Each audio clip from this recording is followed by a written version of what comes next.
Honorable Speaker, various reports including the Masden Madoka Committee report of 2008, the Maraga Task Force report of 2023, and other Ministry of Interior and National Administration reviews have repeatedly identified and documented the challenges facing the Kenya prison services. Despite these comprehensive evaluations and recommendations made, the situation remains largely unchanged.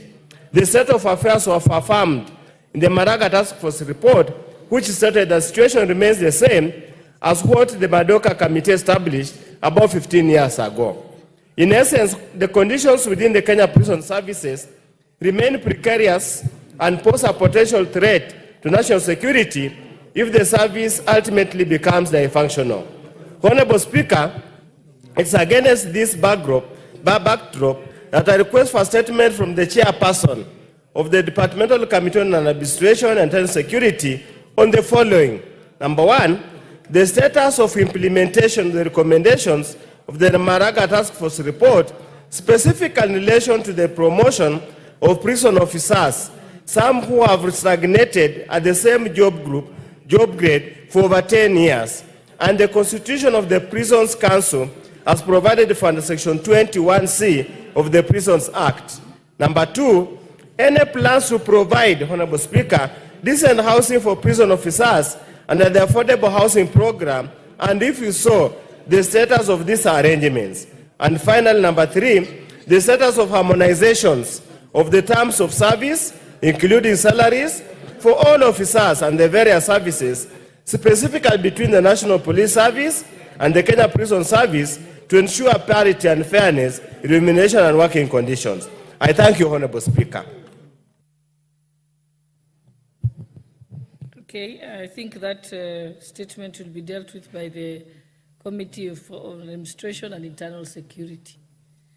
Okay, next statement.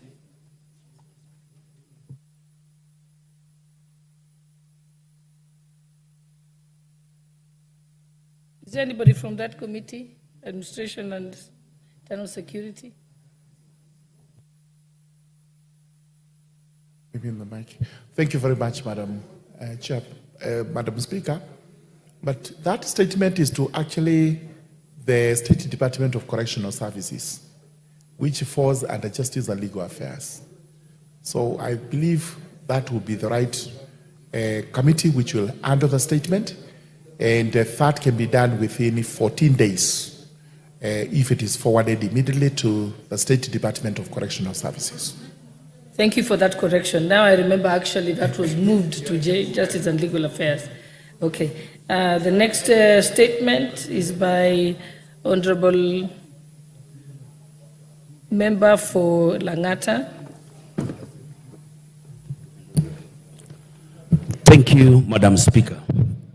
Honorable Speaker, pursuant to the provision of the Standing Order 44(2)C, I rise to request a statement from the chairperson of the Departmental Committee on Defense, Intelligence and Foreign Relations regarding the current management and public access to Uhuru Gardens.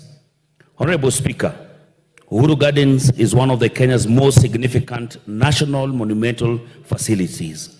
It holds deep historical value as it is the site where the Kenyan flag was hoisted during the Declaration of Independence on the 12th December 1963.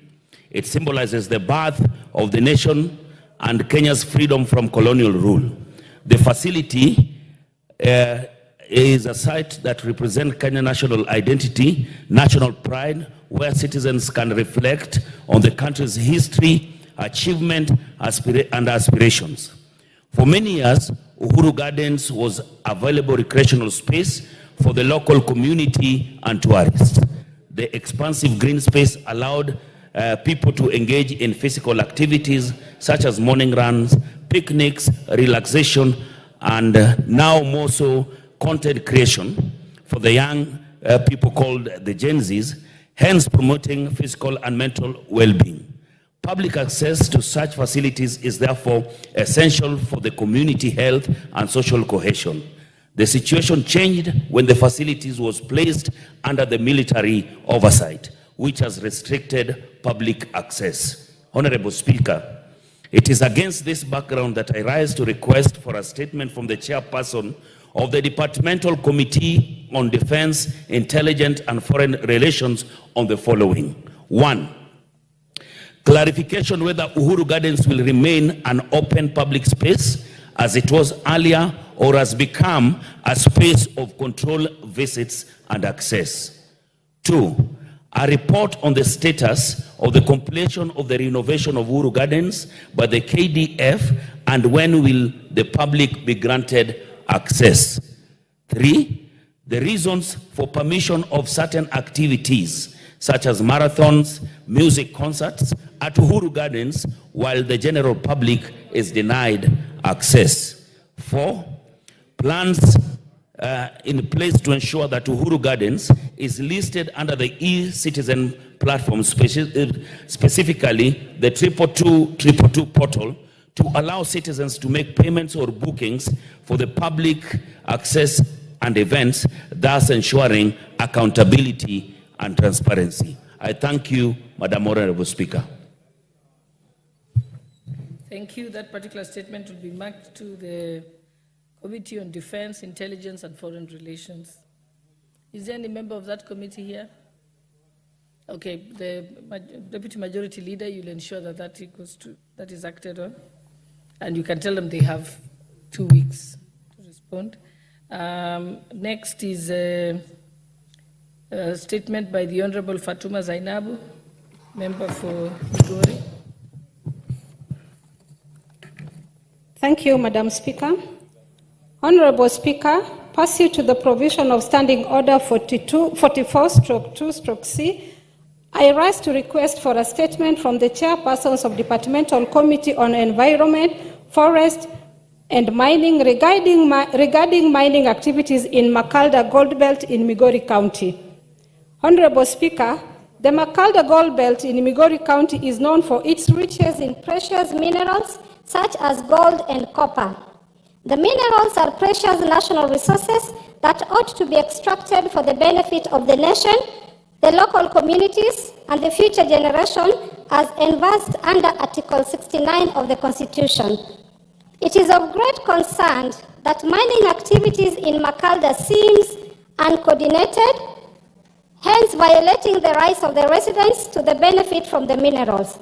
Additionally, in September 2023, the Cabinet Secretary for Environment, Climate Change and Forestry gazetted 6,165 acres of land in Makalda area as forest land, despite the land being ancestral home to over 20,000 households that have lived on and practiced artisanal mining on the land for many years.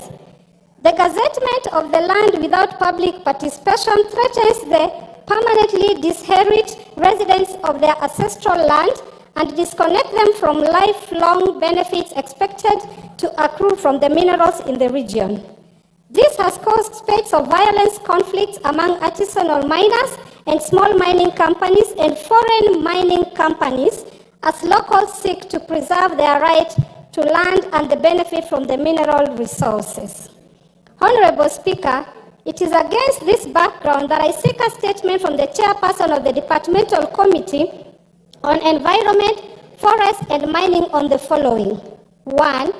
Provide a report on all reconnaissance, prospecting or mining licenses issued under the Mining Act Cap 306 for mining in Makalda, including details of the farms, terms of the licenses,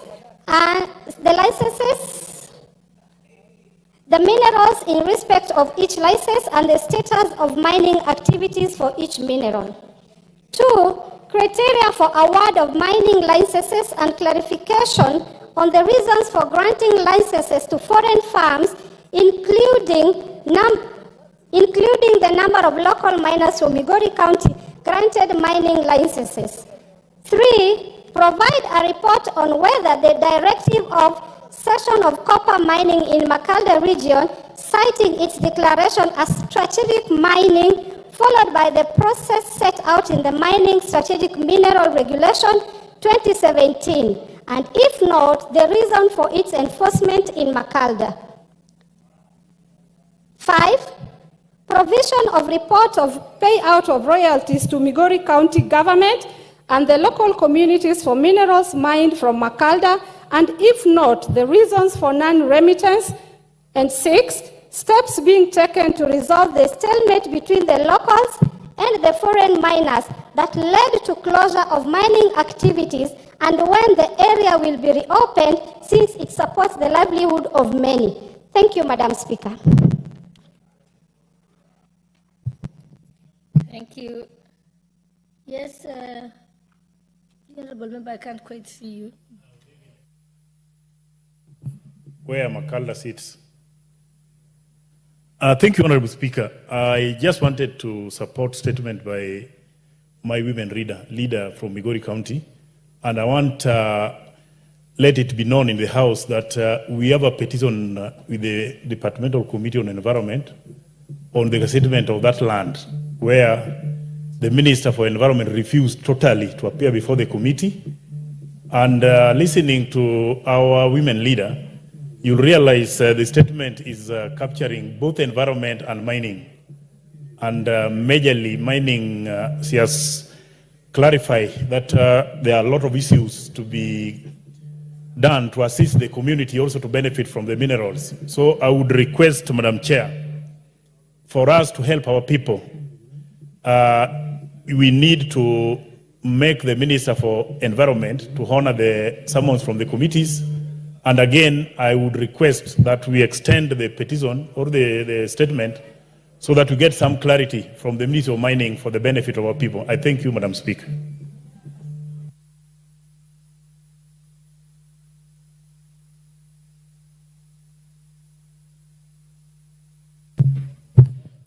Okay, I think that statement of Honorable Fatuma will be placed before the Environment and Forestry Ministry, and also to them, and also mining. And what can happen is that the two can be consolidated with the earlier petition that you have alluded to. And I think leader of majority would ensure that happens, because I can't see the member for that committee here. Thank you. Okay, let's proceed. There's a statement by Honorable Muhammad Ado, member for Wajir South. Thank you very much, Honorable Speaker. Pursuant to the provisions of Standing Order 44-2C, I rise to request for a statement from the chairperson of the Departmental Committee on Justice and Legal Affairs regarding the status of delimitation of electoral units. Honorable Speaker, Article 89(2) of the Constitution requires the Independent Electoral and Boundaries Commission to review the names and boundaries of constituencies at intervals of not less than 8 years and not more than 12 years. Such review ought to be completed at least 12 months before a general election. These units are a key consideration in resource allocation in the country, and their absence thereof creates inequity in representation and access to national resources. Honorable Speaker, my constituency, Wajir South constituency, spans approximately 22,000 square kilometers and is the second largest constituency in the country. It is 10 times the size of Kiambu County. The constituency faces a myriad of challenges, such as administrative inconveniences that have often led to the merging of some areas close to one another, as well as underrepresentation in the county assembly, a high population density, and considerable absence of equity in resource allocation. Honorable Speaker, it's against this background that I request for a statement from the chairperson of the Departmental Committee on Justice and Legal Affairs on the following matters. 1, the expected timelines for the delimitation of electoral units in accordance with Article 89(2) of the Constitution, and measures put in place by the government to ensure that residents of constituencies and areas like Wajir South constituency and North Hor that are not just overpopulated but also have little access, that have access to more resources while awaiting the boundary reviews. Thank you, Honorable Speaker. Thank you. In particular statement will be marked to the Justice and Legal Affairs Committee. Honorable Sir George Murugaran. Honorable Irene Mayaka, you're distracting the chairperson. We've said that the matter relating... Honorable Murugara, did you hear about the status of the delimitation of electoral boundaries? When will you be able to give a response on this? Thank you very much, Madam Speaker. We do not have an IBC on which we can actually give these particulars. And I recollect being told at liaison committee that I should be making a statement as regards the progress we are making to constitute IBC. I confirm that the process is ongoing, but I need to give a better statement tomorrow after I collect all the facts, because we were just from a litigation on the selection panel. That litigation is over in terms of the interim order that was in force. We expect the president to gazette the selection panel, which will sit within the given timelines which were set by this House to constitute IBC. Once it is in office, then we can start answering such pertinent questions as regards the limitation and other issues. So, Honorable Speaker, let me give the first statement tomorrow. And then after that, we can deal with this. Okay, thank you. There's a statement by the Honorable Agnes Pareño, member for Narok North.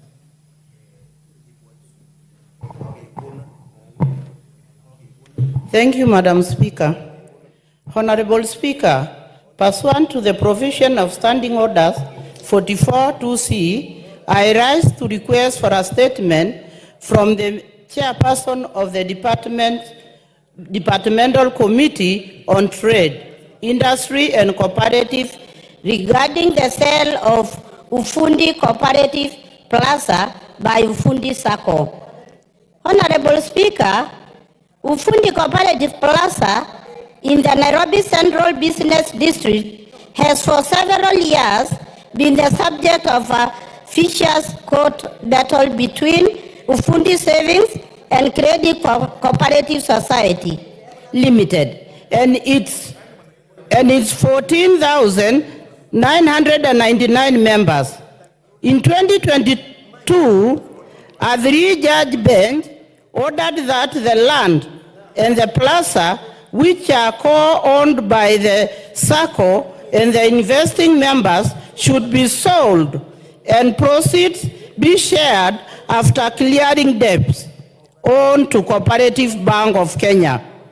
The proceeds would be shared between the SACCO and investing members at a ratio of 58.88% and 49.12% respectively. Honorable Speaker, the ruling made by the court intended to bring closure to the long-standing dispute and provide a fair resolution for all stakeholders. Despite the clear directives provided by the court, ongoing wrangles between the investing members and the SACCO continue to impede the sale of the Ufundi Cooperative Plaza. Unfortunately, the wrangles have affected constituents of Narok North constituency who are members of the SACCO. Some of the affected constituents include Mr. Peter Kisemba of ID number 1576966 and Mr. Ngoge Kitere of ID number 0094256. The inordinate delay in the sale of the payment of dues has caused anguish and financial distress to the members who are now elderly and some who are now deceased, with their dependents equally suffering. For instance, Mr. Isaac Amaungure of ID number 10242-136 and a constituent of Narok North passed away before he could receive payment of his dues. Honorable Speaker, it is against this background that I request for a statement from the chairperson of the Departmental Committee on Trade, Industry, Cooperatives on the following. Provide a report with clear timelines on the status of implementation of the court order on the sale of Fundi Cooperative Sacco Society Limited and its land and the modalities for the settlement of the sale proceeds between the Sacco and its investing members. 2. Steps taken by the ministry to ensure compliance by the Sacco in execution of the sale in order to safeguard the interests of investing members. Measures put in place by the ministry for effective governance and regulation of cooperative societies to protect the savings of members and avert disputes like those facing Ufundi Cooperative Society Limited. I thank you, Honorable Speaker.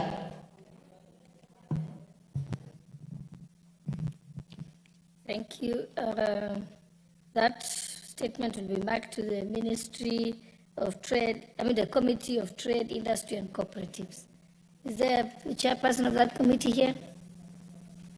Yes, Honorable Lounda.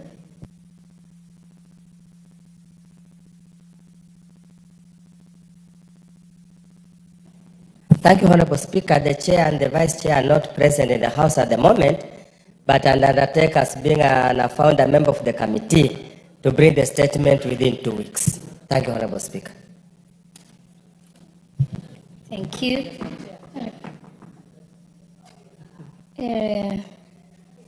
Okay, next we have the statement by Honorable Kazungu Tungule, member for Ganze. Thank you, Madam Speaker, for this opportunity. I rise to request for a statement regarding the status of elephant invasion in Ganze constituency. Honorable Speaker, pursuant to the provisions of Standing Order 44-2C, I wish to request for a statement from the chairperson of the Departmental Committee on Tourism and Wildlife regarding the increased invasion of elephants in Ganze constituency. Honorable Speaker, the current state of elephant invasion in Ganze has become a matter of great concern, particularly in Mitangani, Ndigiria, Bandari, Mulimwandege, and pockets of Bamba and Mahera locations. The elephants have exhausted all water sources utilized by residents for domestic and livestock use. Furthermore, the invasion of the mentioned areas has rendered farming activities impossible, leading to increased dependence on unreliable and erratic relief food supplies. In addition, the risk caused by the elephants has compelled parents to escort their children to and from school, hence impeding them from engaging in profitable economic activities. The fear of attacks by elephants is causing schools to commence later and end earlier than scheduled, which negatively affects learning in schools. Honorable Speaker, the matter was reported to Kenya Wildlife Services officers in Gede, in Malindi, but the response has been lethargic. As a result, for the last 6 months, elephants have been roaming freely in residential and agricultural areas. It is also regrettable that for the last 6 months, the Ministry of Tourism and Wildlife has done little on rounding up the herds of elephants from the residential areas. Honorable Speaker, it is against this backdrop that I seek a statement from the chairperson of the Departmental Committee on Tourism and Wildlife on the following. 1. Provide a report on the measures that the ministry is taking to ensure that the herds of elephants are returned back to the Tsavo East or other designated conservation areas and challenges that KWS is facing in such situations. 2. policies that the government is implementing to cushion the affected locals from hunger caused by the destruction of crops by the marauding elephants. And 3, steps taken to compensate farmers whose farms have been destroyed and families who have lost their kin, including timelines for compensation. I thank you, Honorable Speaker.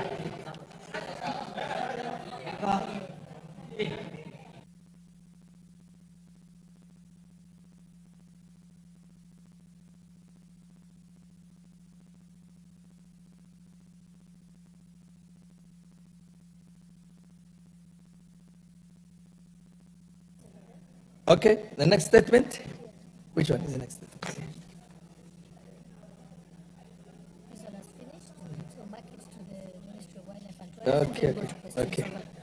Okay.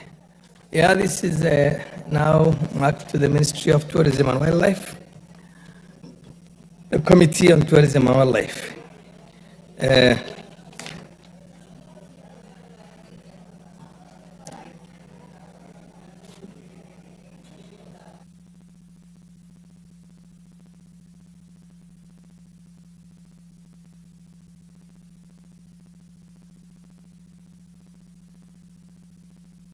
Okay.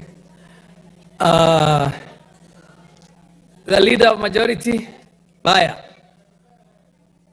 A statement was sought from the Minister of Tourism and Wildlife by the Honorable Kazungu Tungule, MP for Ganze. We will.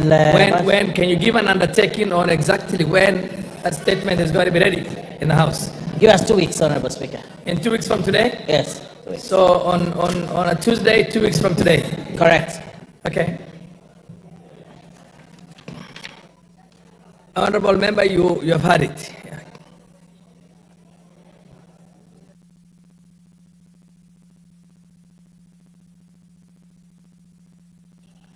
Next order. Order number 8, the Technopolis Bill, National Assembly Bill number 6 of 2024, second reading, question to be put.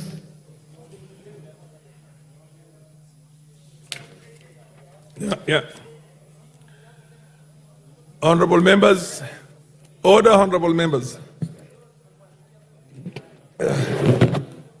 Honorable members, I now put the question that the Technopolis Bill, National Assembly Bill number 6 of 2024. As many of that opinion say aye. As many as the contrary opinion say no. The ayes have it. Next order. A bill for an act of parliament to establish the Technopolis Development Authority to provide a framework for the development and management of the Technopolises and for connected purposes.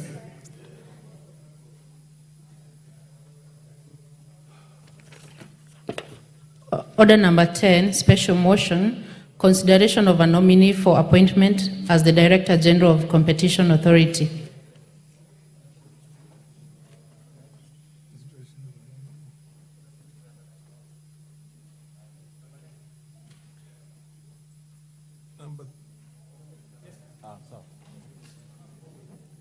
Honorable Speaker, move.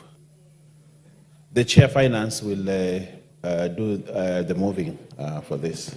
And where is he? He's around. Oh yes, proceed. Proceed. The Chair Finance Committee, proceed please.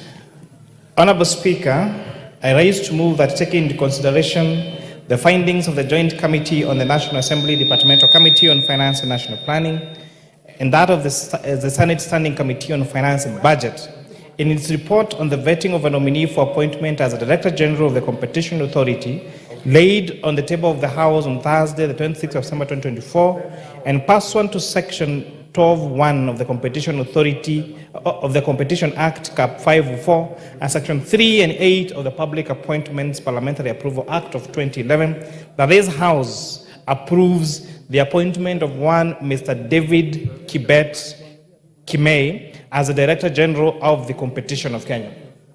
Honorable Speaker, the Competition Authority of Kenya is a regulatory body responsible for enforcing competition law in Kenya. It aims to promote fair competition, prevent anti-competitive practices, and protect consumer welfare. The Competition Authority of Kenya plays a critical and crucial role in fostering a competitive market environment, which is essential, Honorable Speaker, for economic growth and innovation in Kenya. Honorable Speaker, the Office of the Director General of the Competition Authority is established under Section 12(1) of the Competition Act, Cap 504, in the following terms. Director General, 1, that there shall be a Director General of the Authority who shall be appointed by the authority and approved by Parliament from persons having knowledge and experience in competition matters. Honorable Speaker, Section 12(1) of the Competition Act also provides for the qualification for a person to be appointed as a Director General of the Competition Authority as having, most importantly, having knowledge and experience in competition matters. Honorable Speaker, the then acting Cabinet Secretary for the National Treasury and Economic Planning, in exercise of powers conferred to him by Section 12 of the Competition Act, Cap 504, nominated Mr. David Kibet Kimei as the Director General of the Competition Authority through a letter dated 6 August 2024. The message by His Excellency Musalia Mudavadi, the then acting Cabinet Secretary, was conveyed to the House by the Speaker of the National Assembly and the Speaker of the Senate. Honorable Speaker, pursuant to Section 4 of the Public Appointments Parliamentary Approval Act and Standing Order 216(5)F of the National Assembly Standing Orders and Standing Order 77(1) of the Senate Standing Orders, the name of the nominee was submitted to the Departmental Committee on Finance and National Planning and the Senate Standing Committee on Finance and Budget, which, sitting jointly, conducted the approval hearings. Honorable Speaker, following the referral of the nomination of the committees, the clerks of both houses requested information on the nominee from the statutory institutions, which are the EACC, Kenya Revenue Authority, Higher Education Close Board, the Director of Criminal Investigation, and the ORPP, Honorable Speaker. These institutions, Honorable Speaker, did write to the Joint Committee and gave a clean bill of health to the nominee. Additionally, the nominee presented before the committee's clearances from these particular institutions. Honorable Speaker, the committees in determining the suitability of the nominee took into consideration the provisions on leadership and integrity as outlined under Chapter 6 of the Constitution. Also, the committees consider the nominee's academic qualifications, employment record and work experience, membership to relevant professional associations, public office, political activities and affiliations, potential conflict of interest, suitability to the position, tax compliance, and other thematic areas relevant to the duties and responsibilities of a Director General of the Competition Authority of the Great Republic of Kenya. Honorable Speaker, having considered the suitability of the candidate, the committees noted the following: that the nominee is a Kenyan citizen with no dual citizenship and therefore meets the requirement of Article 78(1) of the Constitution. And 2, that the nominee was cleared by all Chapter 6 agencies and thus meets the requirement of Chapter 6 of the Constitution on leadership and integrity. And 3, that the nominee possesses the required relevant experience for the position of Director General for the Competition Authority of Kenya. He is a managing director at DGMB Solutions Limited and has vast experience in developing and managing strategies vital to the running of an organization. A background in management and organizational leadership is a critical tool for any person discharging the duty like that of the Director General of the Competition Authority of Kenya. Honorable Speaker, the nominee clearly demonstrated to the Joint Committee that he clearly understood the current issues affecting the Competition Authority of Kenya. He also shared practical strategies that to address the various issues that exist around the matters of competition in this country. This placed him, Honorable Speaker, as a suitable candidate to provide leadership to the Competition Authority. The nominee, Honorable Speaker, demonstrated a satisfactory understanding of the mandate of the Competition Authority of Kenya, the need to ensure fair prices, to protect consumers and promote a transparent business environment, and the enforcement strategies that he would employ to monitor businesses. The nominee, Honorable Speaker, demonstrated his ability to effectively manage the funds and resources of an institution. He further demonstrated his ability to discharge the role as the accounting officer that is required, that of the Director General. The nominee, Honorable Speaker, is 59 years old, having been born on the 12th December 1964. The committee further finds that the Competition Authority of Kenya, Cap 504, does not provide for the age requirement for the office holder of the Director General. Further, Article 27(4) of the Constitution of Kenya prevents the state from discriminating against any Kenyan on an account of age. Honorable Speaker, it is important to note that the Joint Committee did receive a memorandum from one Mr. Wino, member of the public, challenging the nomination of Mr. Kimei as the Director General of Competition Authority of Kenya on the basis that he is 59 years of age, Honorable Speaker. Having consulted all our legal teams, it was eminent that one, the qualification set by the Competition Authority of Kenya does not have a limit for the age of the nominee, Honorable Speaker. Secondly, it goes against the precepts of our Constitution